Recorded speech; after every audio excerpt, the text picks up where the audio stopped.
These are the ab bicycles. This is a great one for the core because it does the entire torso. Most people think it just does like the front. We're actually doing the sides, the obliques as well. So let me go ahead and show you. You're gonna lay down, put your feet into tabletop, take your hands, put it behind your head, just lightly touching. You want to make sure your elbows are open, not like this and cradling your head. Most people want to cradle their head.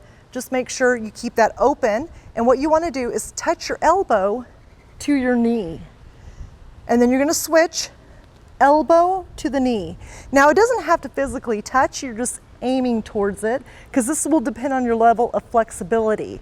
So I'm not as flexible, I'm not going to be able to touch my knee, but I'm going to aim to touch my knee as I twist.